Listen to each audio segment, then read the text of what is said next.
Hi, and welcome to the Bandwich Tapes. I'm Brad Williams. On this episode, I'm having a conversation with duo Striking Matches. I've known Justin Davis for years, but it's been a while since we've connected. He and I met each other when we were both living in Georgia and playing with the Rawson family. I was playing bass and singing, and Justin was playing drums. And at the time, I had no idea that he played guitar or sang or was a songwriter, all of which he does as well as anyone that I've ever met. We talk about attending Belmont University, where he met the incredible Sarah Zimmermann, who is also an amazing guitar player, singer, and songwriter. They went on to have songs featured on the show Nashville, recorded their debut album that was produced by T-Bone Burnett, and are still recording and touring around the world. I had so much fun talking with them, and I know you'll enjoy their words as much as I did. So here's my conversation with Striking Matches.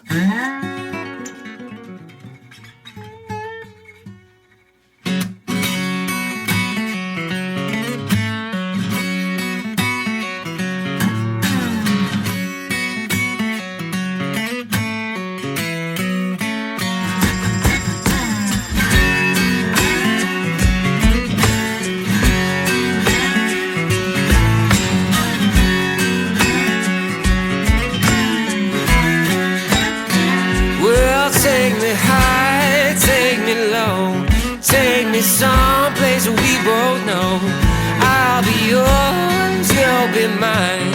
Just don't leave me in the backseat if you're going downtown. Oh, I got a rock and roll queen, she really gets to me. Six-string baby in the pale moonlight, play like an angel with your hands on fire. Take me to the crossroads one more time and fly.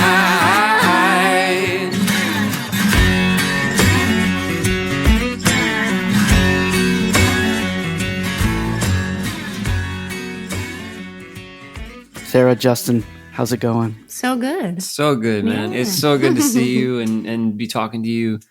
I have no idea how long it's actually been, but yeah, I've just kept up with you from afar. Just so incredibly happy for what you two have been doing for so long, and just the success that you've experienced is quite incredible to see what all you've been doing. So it's really cool to have you here today. Thank you, man. Yeah, it's been quite an adventure so far, and it always just feels like we're trying to one up ourselves and just keep going. But it's really fun to stop and realize that we've gotten to do some cool things. And honestly, it's not just saying it, but so much of from the time that I first met you and was playing with the Rawsons as a thing that really kind of kickstarted that journey for me. Yeah. I'm trying to think back how many years it's been since. I think it's probably been close to 20 years since we played music together. Yeah. It's been, we were, well, you were a youngster. I was not as much of a youngster as you were, but yeah, it's pretty crazy. It's pretty surreal to be sitting here all these years talking. So as we're recording this, I think you just finished a tour and playing some shows in Europe. How was that, and where all did you play? It was so awesome.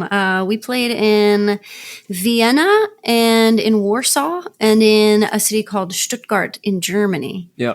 It was awesome. We do a lot of stuff in the UK and Europe as well, but these were really, really amazing shows supporting a group called the Dead South, and it was awesome. They were cities we hadn't visited before. We'd been to Germany and had a lot of fun there. But hadn't been to Austria yet, and so that was just a really good opportunity. For whatever reason, the UK notably was just one of the first places just to really embrace us and show us just a ton of love, and so we've always tried to go back and then branching out further into Europe, Scandinavia, and Germany.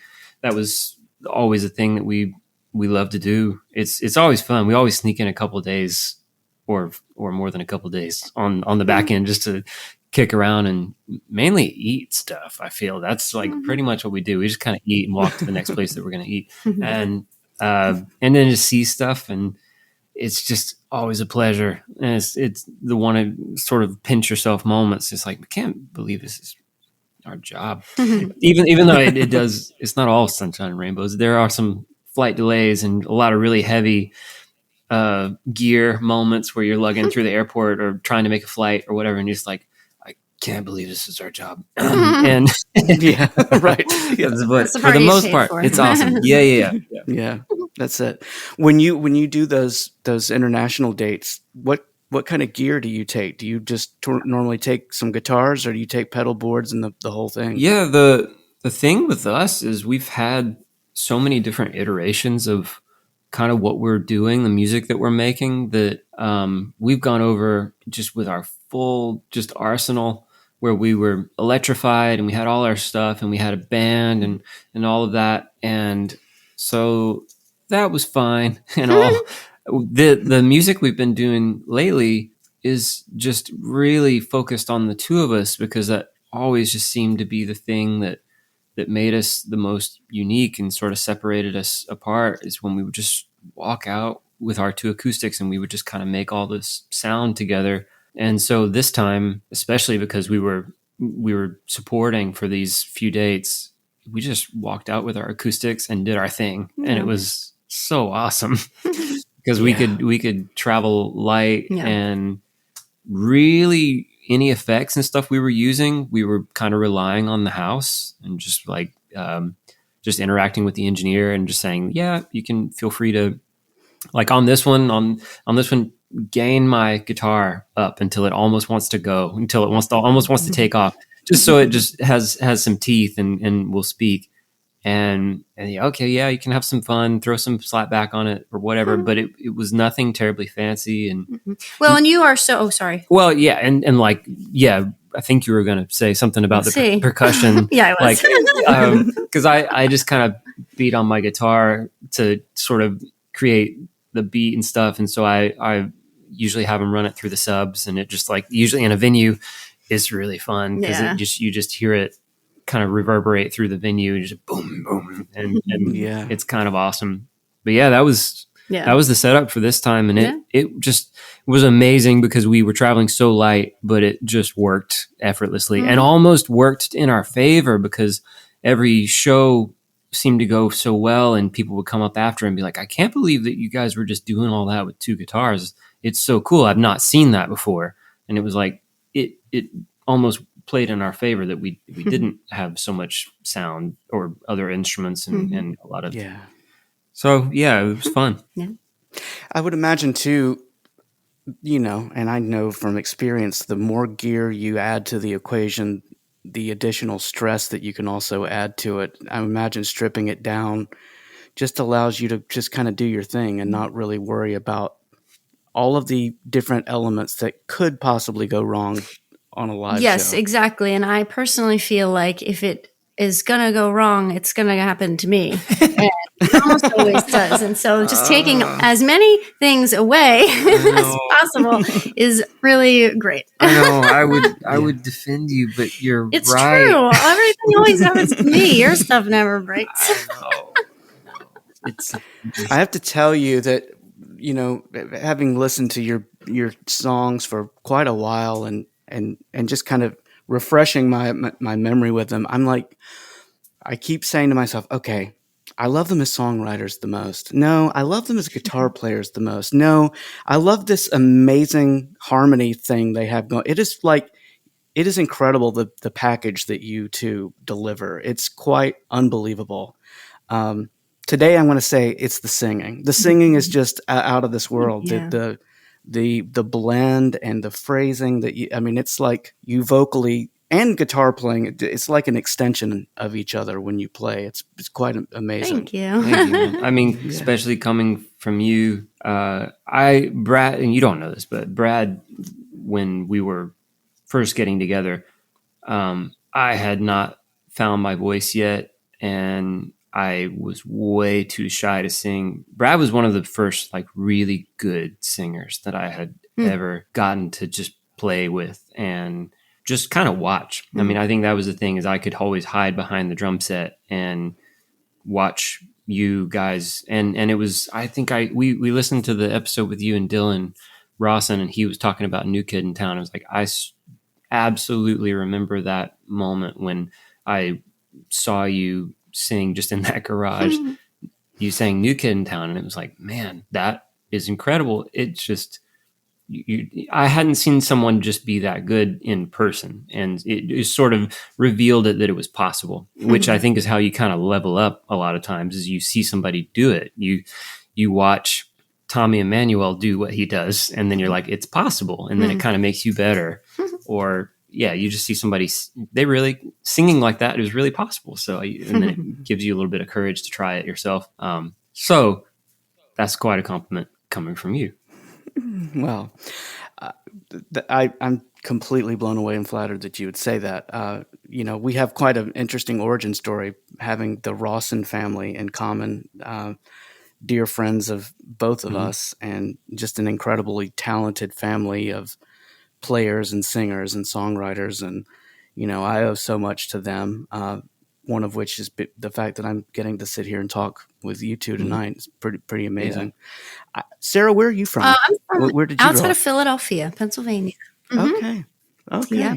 So what is your was your musical journey? How did it start for you? Well, I grew up in a pretty musical family. My dad is a woodwind player, and my whole childhood was spent. He would do, like, when the musicals and stuff would come off of Broadway and into Philadelphia, he was always in the pit orchestras. His day job was actually repairing the instruments for all of the local schools.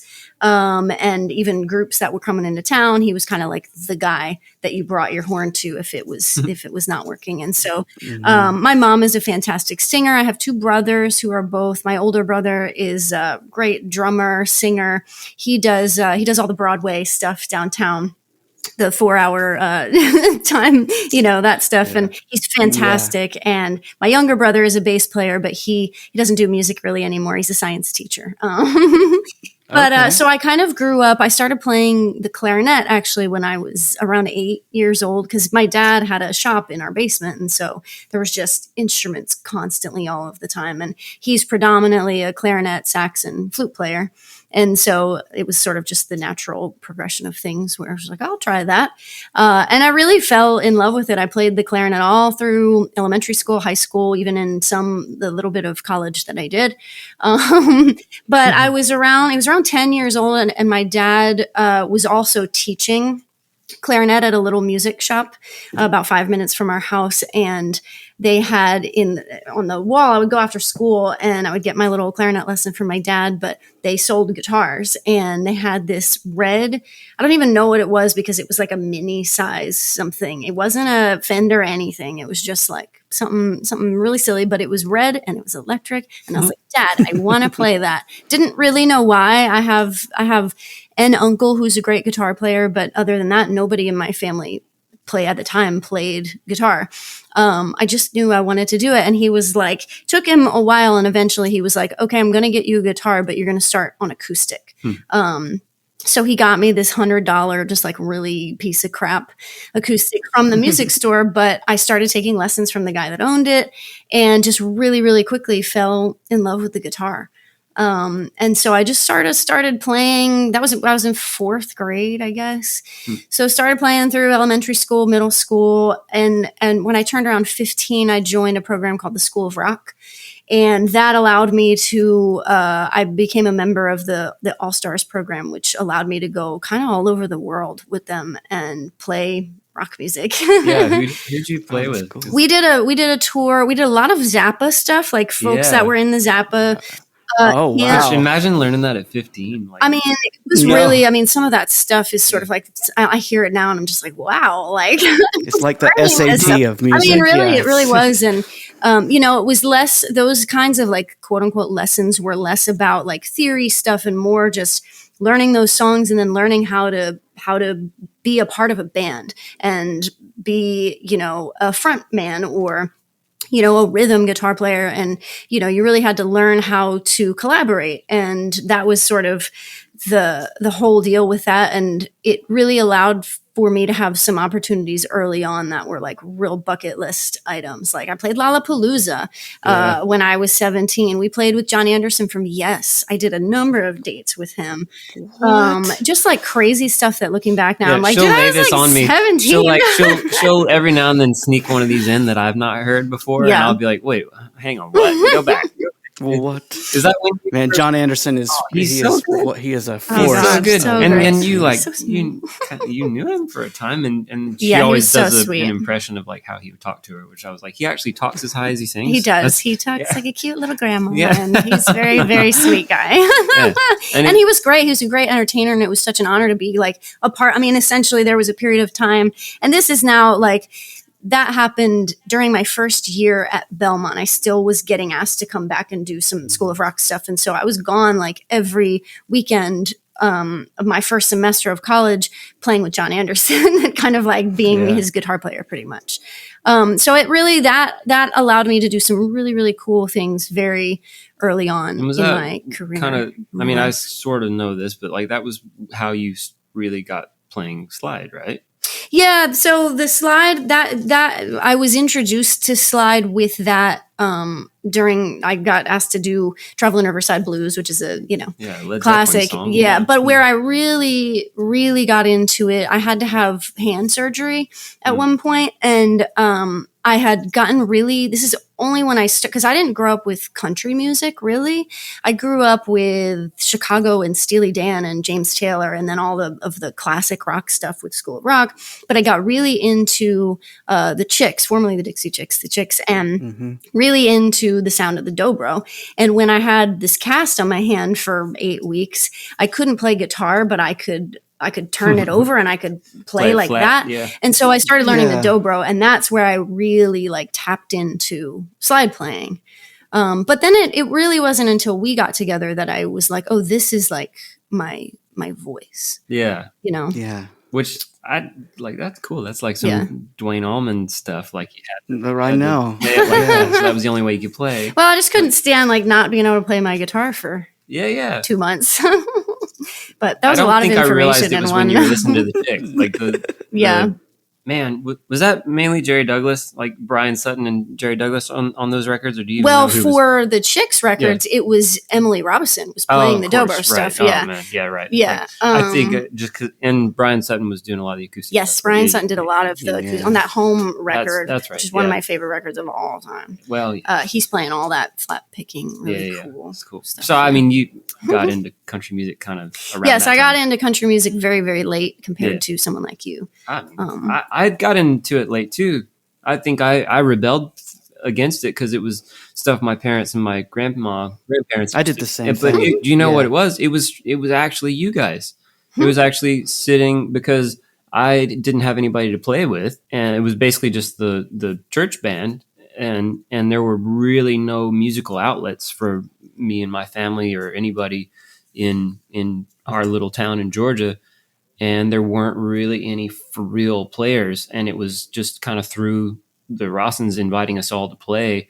It was like, oh man, these guys are amazing. And they're playing country music. And it just opened my eyes to a version of it that I had never been exposed to before. And it was so real and so raw that it was like even me in just my middle school or early high school rebellious phase of just listening to whatever my parents weren't. And it was mostly like rock or just whatever. It would have been the complete opposite of what we were playing in the Rossins garage.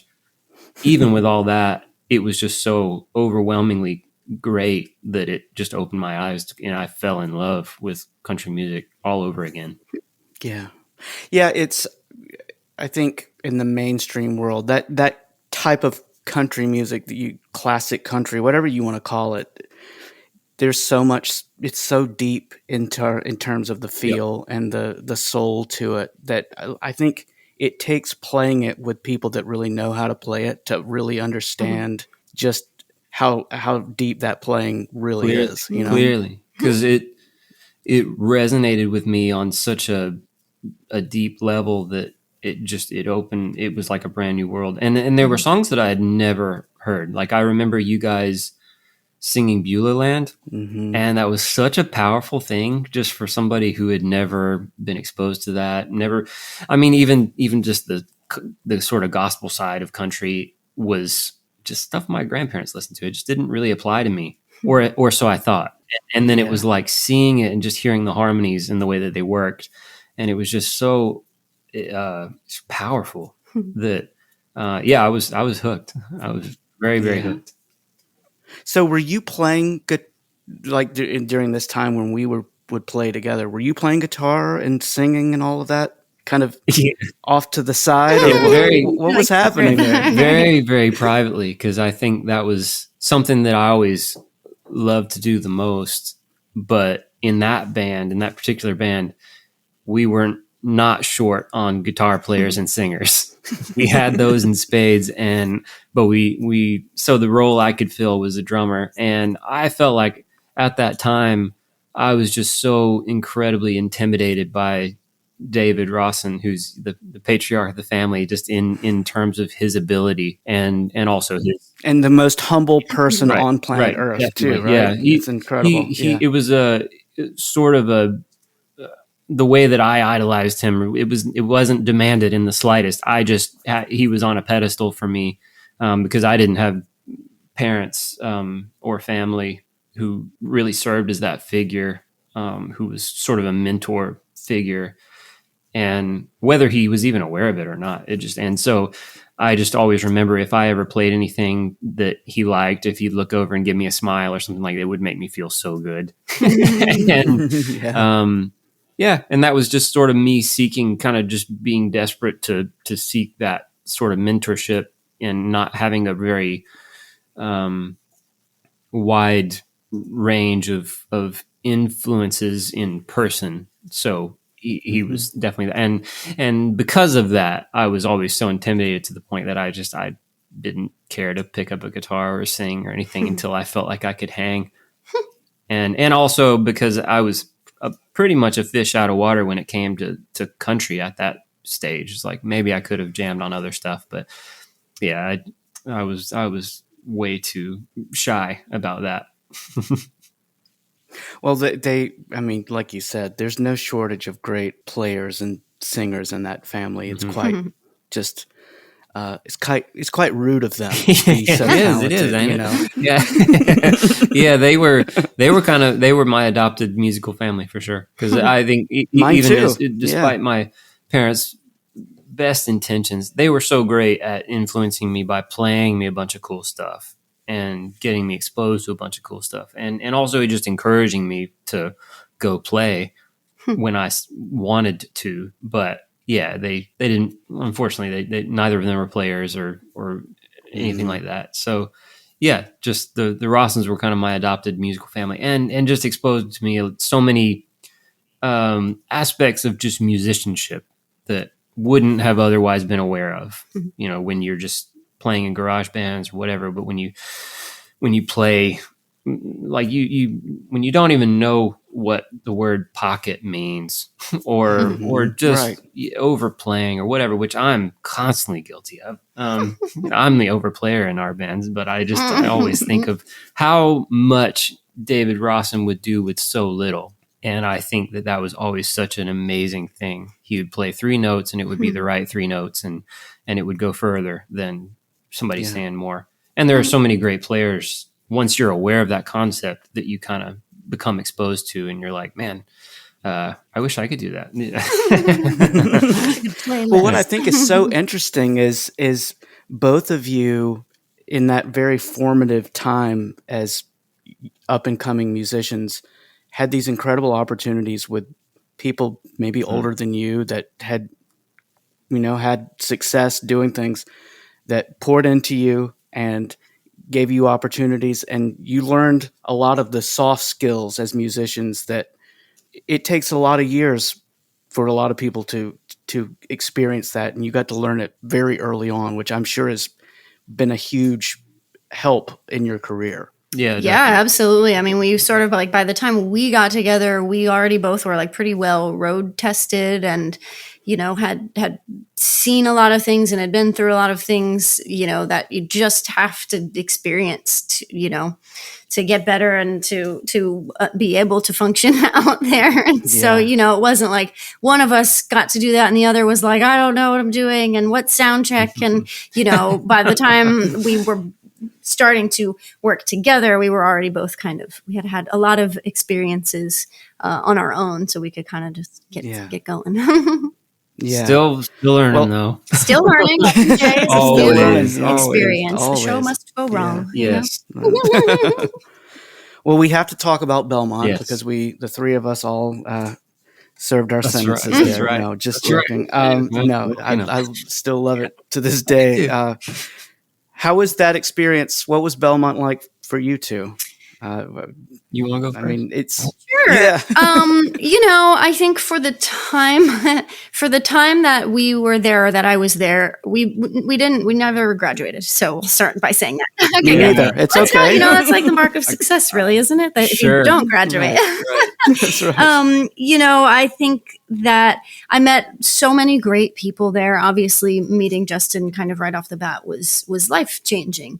I never really expected something like that to happen. I think, I took a year off after I graduated high school and thought about going up to Berkeley and couldn't make up my mind whether I wanted to come down here or go to Berkeley. So I just didn't do either. And I went and I lived in New York City for a little bit and did more of the School of Rock stuff. And so by the time I got here, I was like, okay, I'm ready to be here now. But I really personally, but I think it's the same for you. Like we both moved here to be guitar players, not necessarily like setting out to be. We had always both written songs and all of that, but didn't really see that as the future. It was just kind of like, okay, we're going to like get a gig with playing for somebody. And that's how, how the story is going to go. But that's not at all what happened. I mean, we did a little bit. And, even now we still get the opportunity to play for people every now and then or on people's recordings and stuff. But I think the best thing, obviously, to come out of that was definitely meeting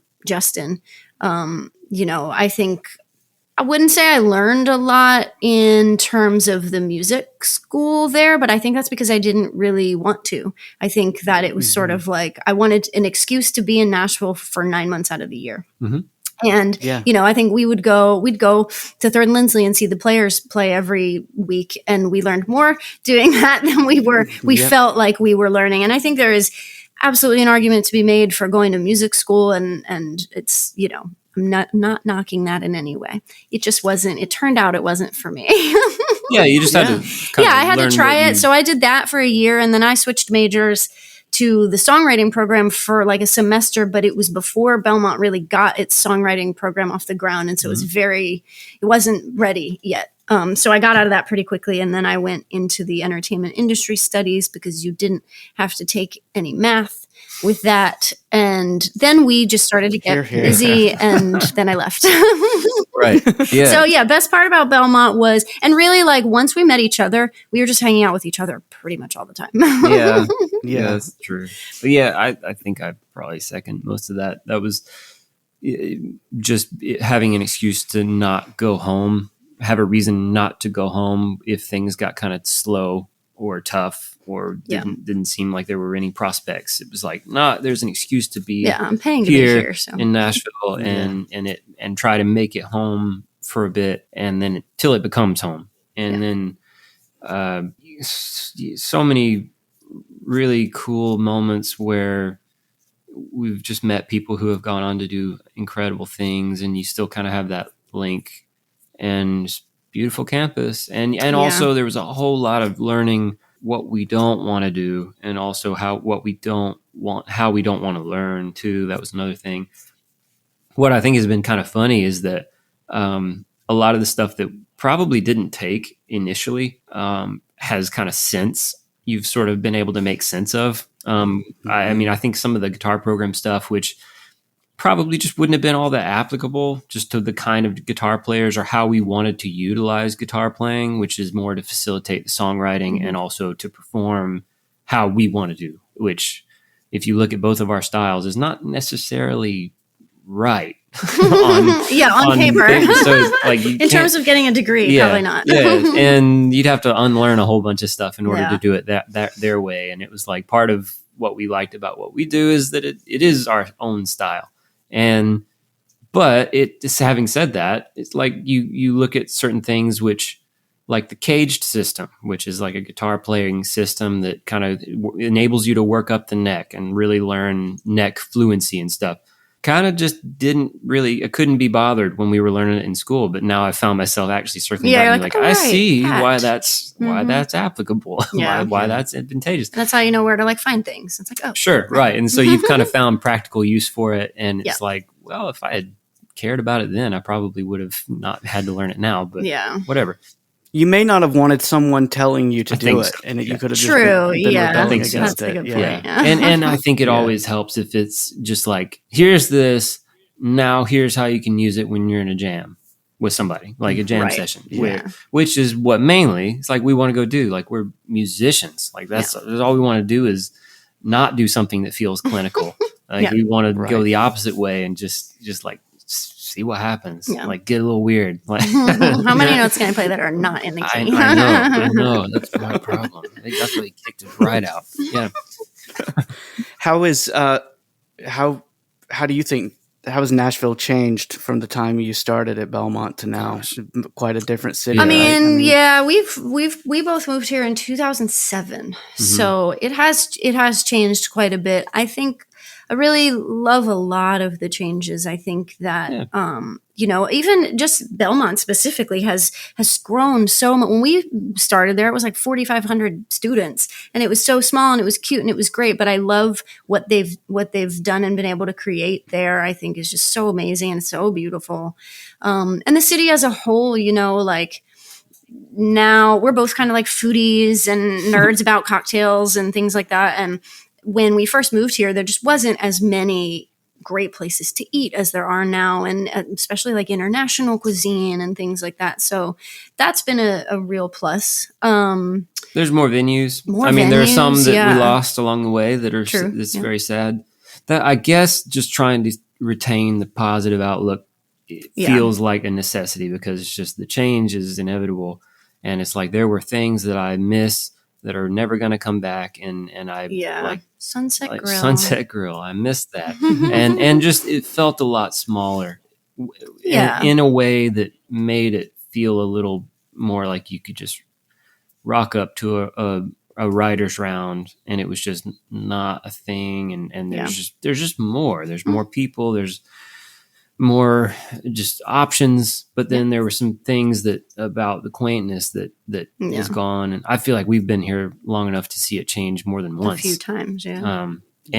So of course there are things that I do. There really did seem to be a magical moment where everything kind of aligned, where I remember when it was, because we'd be on tour somewhere and we'd be telling an Uber driver or just somebody where we were from, and it would be like Nashville, and they'd kind of have a vague concept, and then I remember the change when you tell them, and their eyes would light up, and Nashville, I'm going there this fall or whatever, and it's like, let me guess, what, a bachelorette party maybe? It's like, and it's like, oh well, you're gonna pedal down Broadway, and everybody's like, I want to move there, and then everybody in Nashville, and then they did, well, and everybody in Nashville is so friendly, or for the most part, it's like, oh, you should, you should. Okay. My friend's got a house.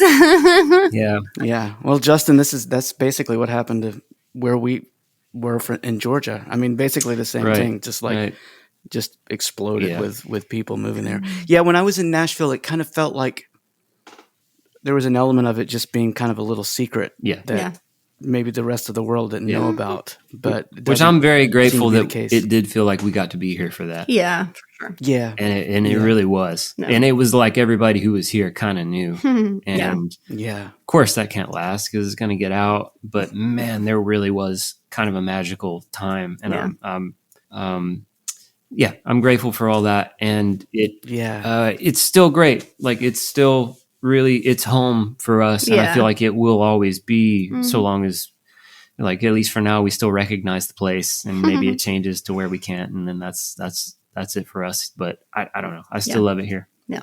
Yeah. When you guys started playing together, was it just like instant, like, oh yeah, where have you been my entire life? Very Was much. it like that kind of Yeah, thing? kind of, as weird as it might sound. Those things happen. I mean, I've been there. It felt like just the missing pieces were filled all of a sudden. Yeah. Well, what I think for musicians, you'll get it, but like for non-musicians, I sort of equate it to just when you meet somebody and you feel like you've known them for a long time already, and you're just meeting them, but you just kind of click and the conversation flows and it's effortless. And that was really it, because we got thrown together just at random. We had to get up in front of the rest of the guitar majors, and Which was like 100 kids. yeah, freshman to senior. It was just like we were freshmen coming. Was this John Pell? Who was? Yeah, you know John Pell. John Pell. So he was there when I was there. Yeah, and he could be a little rough. He could be a little intimidating, and he wasn't exactly like the movie Whiplash level, but he could. We saw him get on to people, and it was a bad day for them. Yeah. So we got thrown together at random and just had to improvise something on the spot, and it just kind of clicked, and it was, like I said, it was just, there was an effortlessness to it where you had to try just a fraction as hard to make sound work and make music happen, where you've seen it probably just when you get what are good players in the room, and they're not on the same wavelength, and it's like, they're all good. It's like, why is it not happening? But I think about it with like sports teams where they'll just like sign these people to these crazy $1 million contracts, and then they can't seem to win because there's just no chemistry there. Yeah, I get it. That's similar thing. It absolutely happens in the music world. Yeah. So that was, that's always just been the thing. If we kind of start playing together, we usually can follow each other, and there's just sort of an effortlessness to it, and we just it just happens. So we kept just like wanted to jam. We actually saw each other the same night that we met in class. We saw each other that night at the Nickel Creek show at the Ryman. We just was like, oh, hey, oh, more validation. Right. I was like, okay, cool. And then that turned into just some jamming, and I'm pretty sure we played Nickel Creek tunes too, just because it was like, well, obviously you like them. And then it turned into kind of writing some. Sarah got invited to go play the Bluebird. There was a writer who, she sent a message to me on MySpace, and somehow she came across my profile, and she sent me a message, and she was like, I'm playing a round at the Bluebird in 2 weeks or whatever. Would you like to come and play the round with me? I was like, yeah, I would. And so at this point, I was just like, can I have this guy come and play with me too? And he, because Justin had started, I was showing him songs I had written, and he was kind of just adding to them, and we were just having fun jamming on them. And all of a sudden it was just like, oh, like, I'm going to play the Bluebird. You want to come play it with me? And so that was actually our first gig, was at the Bluebird, because it just was sort of an accident. Yeah, that was special. I mean, that was a whole, like, parents come up for it. And, that was crazy. Sure. We had seen shows at the Bluebird, and it was a huge deal in our mind. It still is. But then just having seen rounds there already, and having seen amazing rounds, it had such a place in my mind of just hallowed ground. And so, that was a special one. Yeah. And it went well. Yeah. It did go well. We kept getting to play there. I know, so. Tell me where you're going at this time of night. I still love you, and I still feel like you're mine. I know you don't feel the same, that much is true, but I'm lonely, and it's all that I can do. I'm ashamed to say that I'm starting to see that I loved you when you loved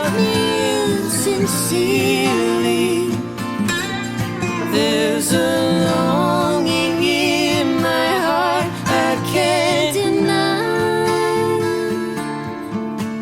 I still love you and I still feel like you're mine.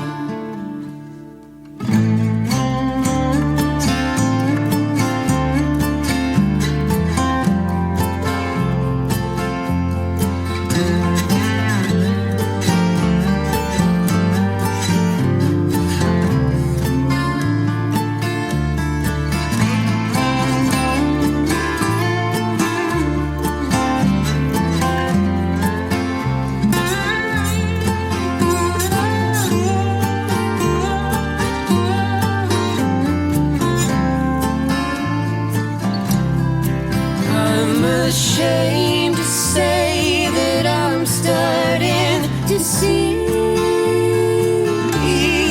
that I loved you when you loved me insincerely. There's a longing in my heart I can't deny. I still love you and I still feel like you're mine. I still love you and I still feel like you're mine. Did you start singing together right out of the gate too? Yeah. Or did that I come mean, later? we started because we would do, we'd just get together and jam on Alison Krauss songs or Keith Urban songs just for fun, and so we both kind of. Even some kind of like sneaky just singer-songwriter stuff, Yeah. local singer-songwriters in Nashville. You were going through a Patty Griffin phase, Yeah. weren't you? And Yeah. I mean, it was all just whatever we could Yeah. kind of just find to sing on and do harmonies. Yeah, tons of Alison Krauss stuff because that Union Station stuff was always so many good awesome harmonies. to use and sing with. And that was a time I think we were just both sort of finding our voices because in the same way that I was shy around you guys when we were playing with the Rossins, I don't think either of us really wanted the spotlight, but we could share it. Yeah. And Yeah. that was sort of the thing that helped us come out of our shell a bit, was just having the other there. Really to share it, because it's not even like, because when I moved to New York after high school, I tried to do a solo thing for a little while and I just hated it. I was I had grown up playing with so many different people and I just loved that so much that I didn't like being on stage by myself. Mm-hmm. And I think that, I never have had an ego about it necessarily. And so it was just like, oh, if I could just like do this with someone else that will take an equal share. And I think that helps too, because then neither of us have ever been like, oh, I want this solo or I want to sing this lead. It just always just like the pieces fit right where they're supposed to and nobody gets weird about it. And I've got enough ego for the both of us. Yeah, okay. Sure.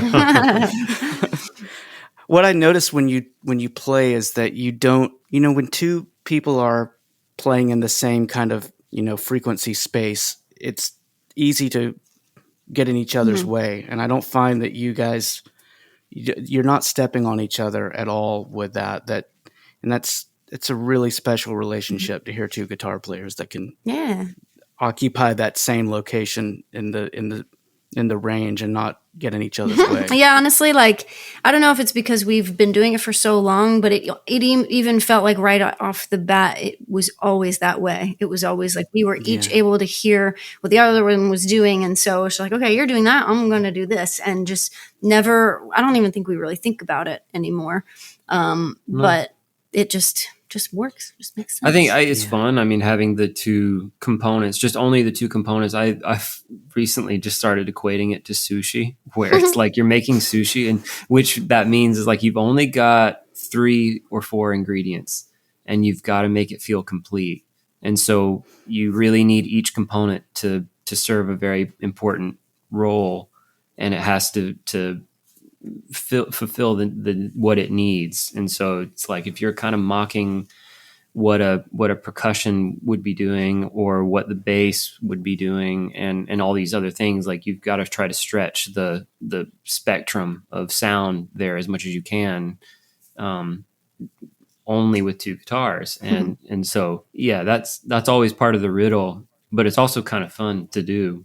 And that's, I think the lesson of spreading the frequencies was ingrained partly from the Rossins again, because I mean David was always so good at sticking guitars so they're playing in different positions all the time, and so that concept was at least there. And even if we're not being as deliberate as, because we've got to be kind of moving around the neck a lot, or Sarah will be on slide, we're just always very cognizant of spreading out the voicings some.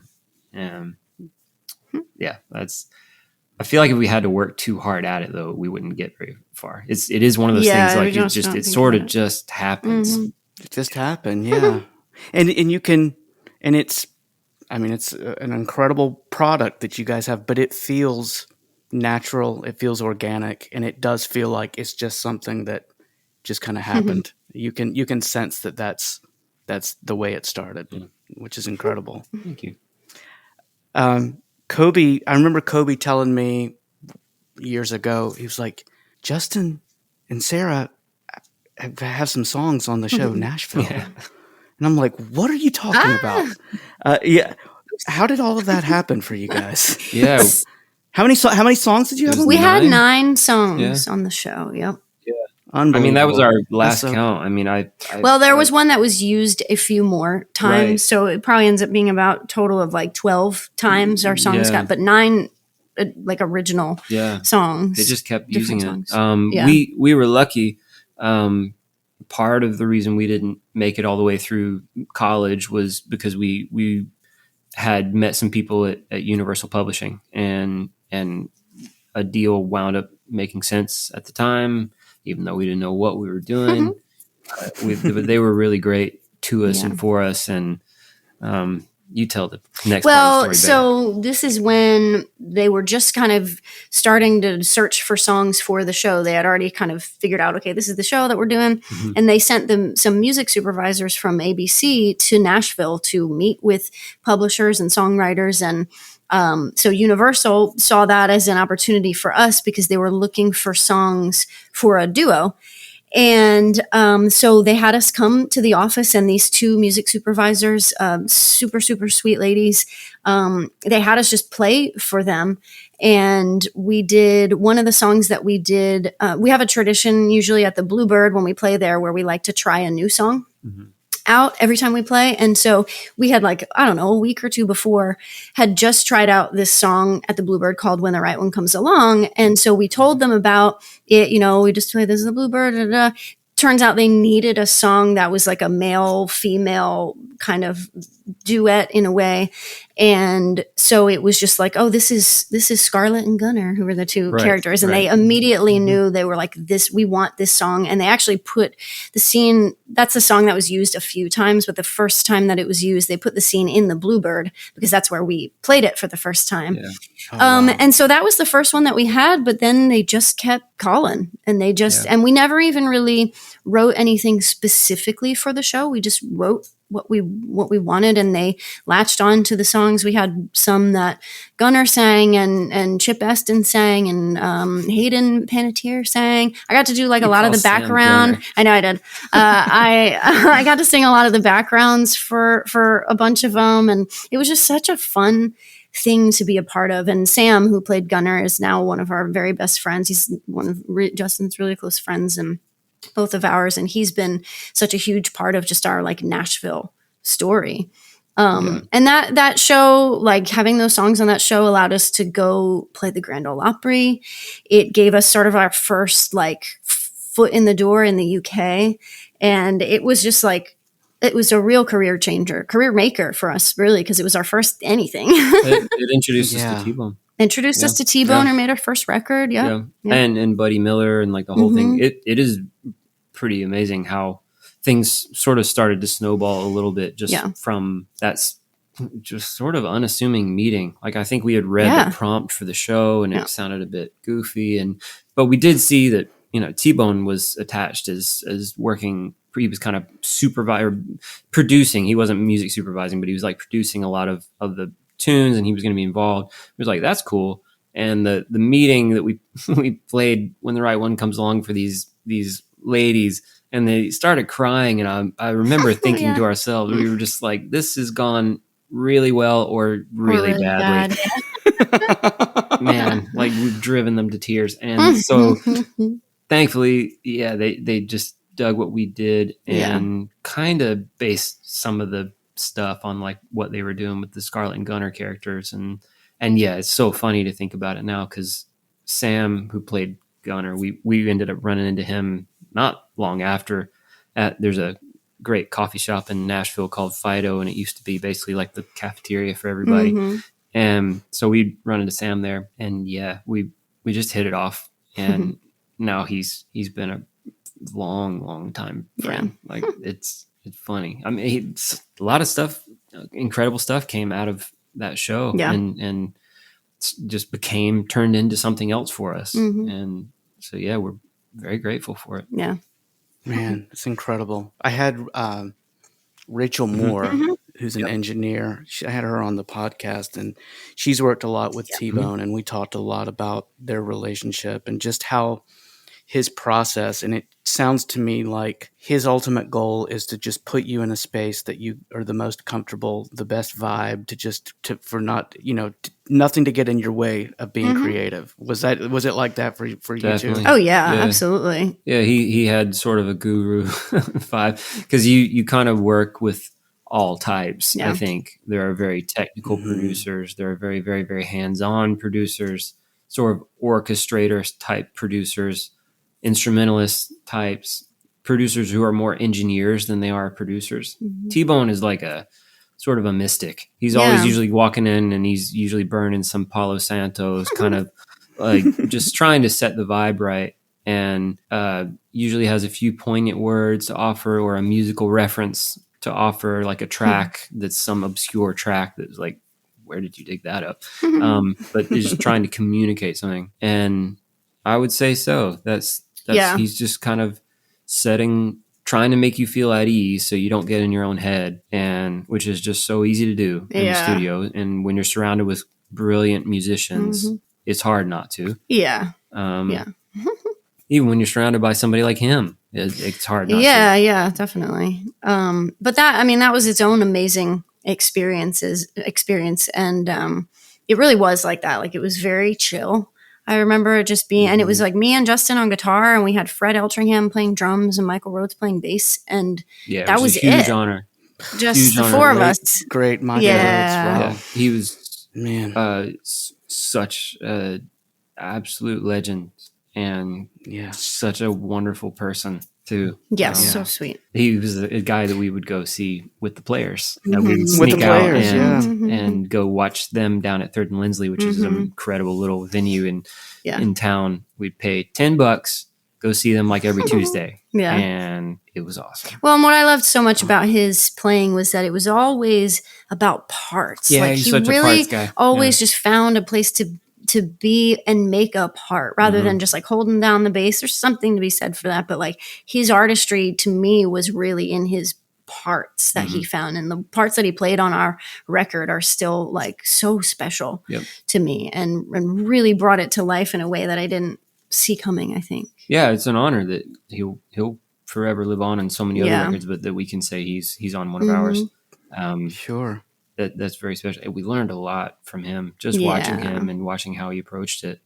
Do you feel like in that experience, did you see a lot of growth as individual players, singers, and then as a collective duo doing that record? Do you think was that a good I think definitely. I think I learned a tremendous amount for sure. It was our first record. Like, it wasn't, we had made a little EP before that, but we had not made it as much as we had been playing live both together and individually for years and years, we hadn't made a record. And so it was all of it was a learning experience, and it was T-Bone that really sort of like guided. He was another person that really guided my slide playing, because even though right now we're very acoustic oriented, he actually was the one that said that I should be playing an SG for my slide. And that really like opened up a whole different just kettle of fish or whatever. It changed my slide playing, even how I play acoustic. It changed it once I got that SG. I was like, oh, because I was playing only a telly before that, and so switching over to SG and doing all the slide stuff on the SG was like, okay, this makes sense. And then it altered your acoustic playing, too, for sure. I think when you got confident with certain phrasing, you brought it back over to acoustic, and I think there's a lot of layers, things that we will always be proud of, but things that we're also just clearly, that was part of learning on the job for us, and things that we would and will do differently from here on, where it was really interesting, just the kind of the philosophy of record making that just seems, it's like it's a snapshot. It's an audio snapshot in time. And so you can't want to try to change that too much. That was who you were then. And that's what it represents. And so that you find peace with that, but then you want to push yourself to make a better record or a different type of record. But it was very, and will always be special, having the opportunity to work with those guys. Absolutely. Well, I have to tell you, I'm loving the new music. Thank you. I'm really, really enjoying it. Just all of it, the songwriting and just the execution of it, both Thank you. playing wise and vocally. It's so nice. How do you feel about yourself now in this phase of your life and in your career as a songwriter versus, leading up to that first album? I imagine you have a lot of more life experience and just a lot of miles, on the road. How's that changed as time has passed? I think it's sort of allowed to, I think when we first started, especially being here in Nashville, it felt like there were so many rules. Like you had to do, verse, chorus, bridge, chorus, and it had to be 3.5 minutes long. And I think the more that we're just doing this ourselves and just letting ourselves be creative, we're kind of just taking off all of the rules and the parameters, and you can just do anything. And it's fun, and people don't care. Well, they seem to like it more. Yeah, I think people, whether they do or they don't, the just being honest has always mattered so much, and so it's just so easy to become lost in town and in the chase of it all, to where you start chasing, and it's always felt like just being honest and also trying to just never wanting to believe that you've written your best song yet. Yeah. And so we're always trying to get that best song. And I think so many of the things that wind up being poignant are just when you're being honest. If we're thinking about just what it all means to us, or we're thinking about each other or whatever, and it's just writing about the sentiment. Yeah. And usually that's when something good comes around. Yeah. Yeah.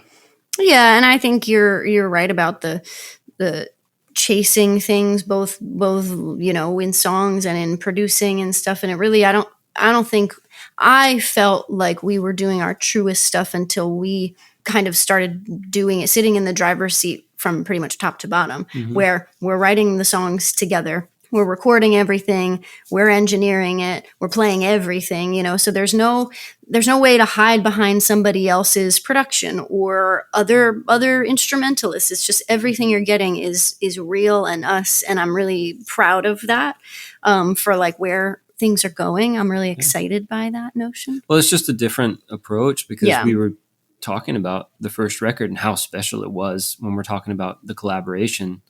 And because you get the perspective of Michael Rhodes and Fred Eltringham and T-Bone and so on, but it does become something different just inherently. Yep. And so when we were on the road and we were playing live, we were doing our thing, and we would just go out and it's the two of us.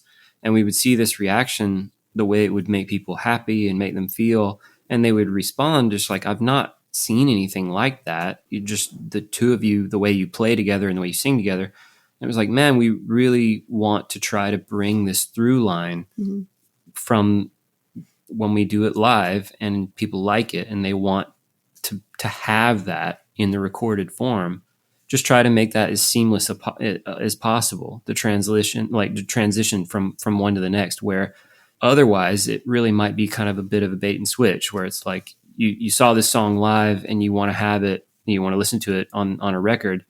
Well, it's very different. We hope you like it still, but it's very different. Yeah. And I think that I think what you're saying is so true, and I think it happens more than it doesn't. In that I think a lot of musicians have like two personas. They have what they do in the studio and what they do on stage, and the two shall never meet, you know. And it's like, I know I agree with you, and I commend you for trying to blend the two of those and say there's, you know, I'm being honest as an artist. If what you see me do live is what I'm going to do when I'm recording it, I commend you for that. I mean, I think sometimes it works without it. Like, I remember seeing U2 for the first time, and it was like, oh wow, okay. Like, having only heard their records, and it was like seeing them as a live band, it was like, wow, they're a live band, man. They're like, and it was a totally unexpected, just first thing to pop in my head of somebody who really seemingly did it very successfully, them being pretty distinct. But yeah, it was a thing, and it was a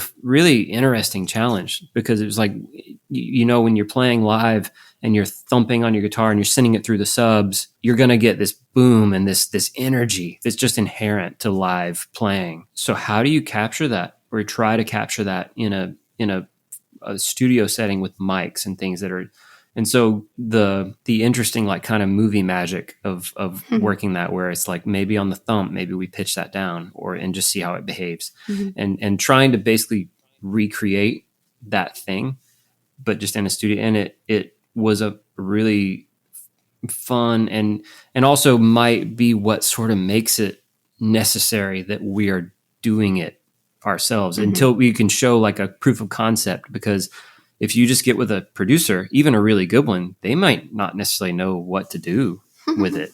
Like, because they have their method, their way of working, and it just, so they're going to do their thing, and it's going to eventually, it was going to pull us in a direction. It's going to make us sound something other than what we sound like. Yeah. Right. Yeah. So you're writing, you guys you have some new tunes. I know you have 2 singles out. Yeah. 2 recent singles, and quite a few slated up, because next year is already getting busy with, we're going to be going back to Europe.